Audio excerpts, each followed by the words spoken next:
Now when it comes to the Kaaba, the main point that we try to communicate is the following.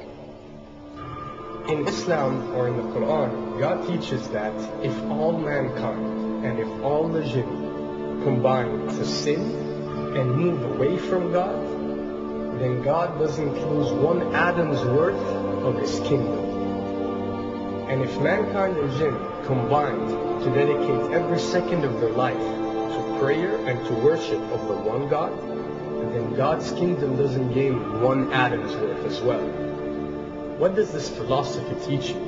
It teaches you that God is not in need of you, or your practices, or your worships, or your prayers. You are in need of these practices and these worships.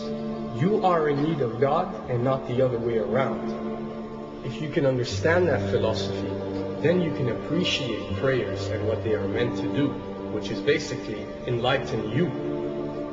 So when dealing, for example, with the Kaaba, Muslims are required to go and perform Hajj one time in their life, and it's one of the 5 pillars of Islam. Growing up, most Muslims accept this, and most of them do it without questioning, and this is the essence of belief, and this is great. But at the same time, this doesn't mean that if you question or research, you're going to come back with negative or bad answers. The opposite is actually true. So when we started researching into the esoteric agendas and we started researching the elite, we found out how much certain type of practices and rituals can affect your lives. So when we went and placed this on Islam, we developed an even deeper respect for this religion and a far deeper respect for God and the Creator of us. So when you go to the Kaaba and you circle around it 7 times, the essence of this worship is not that you are worshiping a stone, or that you are worshiping a house, or that you are worshiping a Kaaba. The Kaaba is merely the focal point or the centerpiece that all Muslims have to unite and focus their energy and prayers towards in a practice that is actually worshiping God.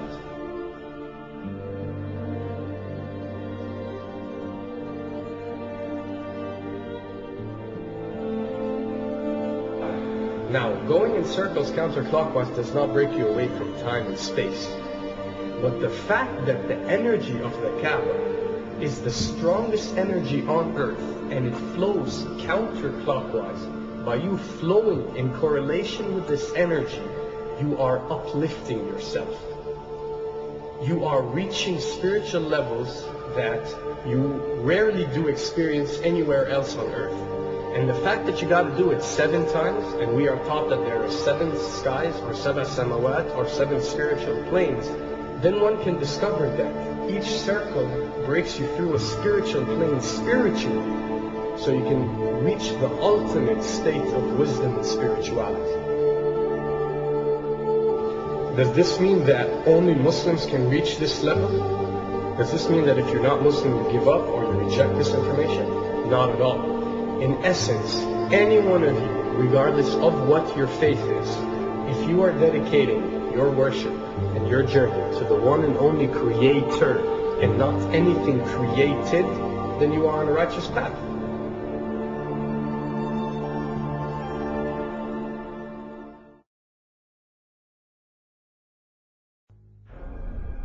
To begin with, the significance of 911.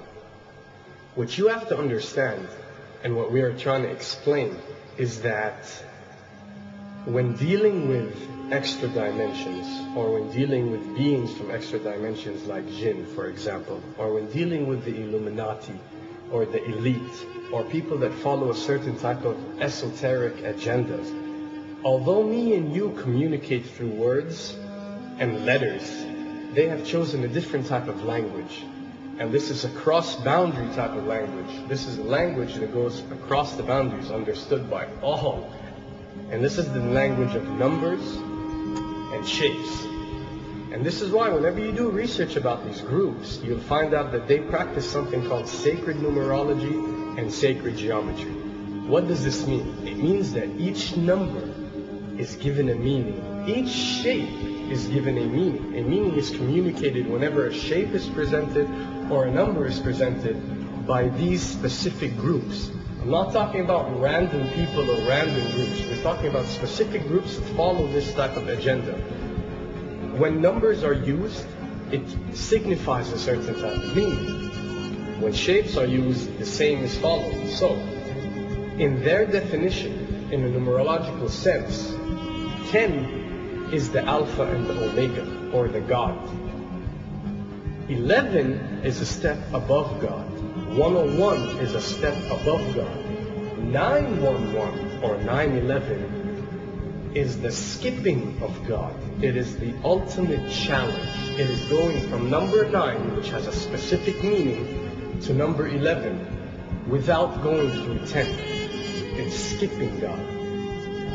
So it's no coincidence that this event that we call 911 today took place on 911. It is the ultimate challenge. So now that we understood what 911 means, what other practice do we do that deals with 911? Calling a number whenever you are in an emergency. Now, creating an institution that helps people whenever they are in need of help and whenever they are experiencing an emergency is fine. There's nothing against it. There's no religion, there's no logical person on earth that will tell you this is wrong. But when you understand how sinister that these elites are and the way they work on a level that's way beyond what you think.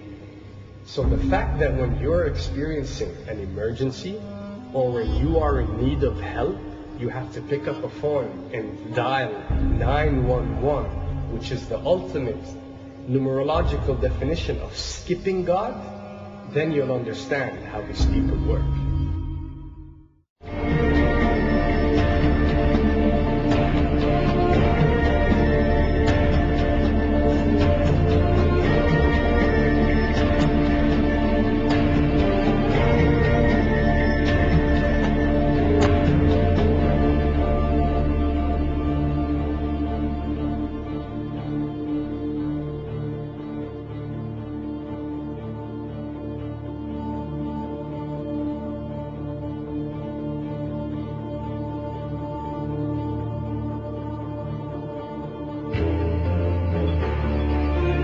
And when dealing with rituals, we recognize that everything adds up.